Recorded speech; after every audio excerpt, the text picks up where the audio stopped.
Namaste everyone and welcome back to my channel Bhrigu. Today we are starting with a brand new series of Bhavas, of houses. What do they mean in your horoscope? How to interpret them? This is the very basic of astrology.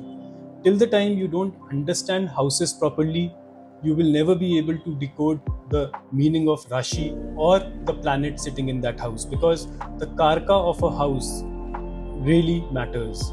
It is the core property and the quality of that house that forms the basis of understanding your horoscope in depth. Let us start with the first house and uncover the secrets of what all does it represent, what all body part it governs, and what planet is the Karakatwa of the first house. The first house represents yourself, your journey in the world.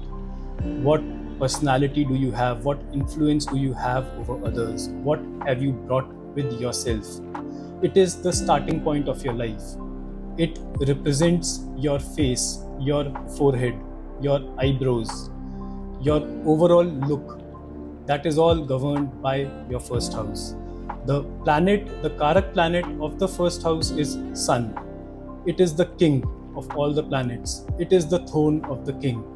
And it represents your overall personality, what you project yourself in the world, how you project yourself in the world.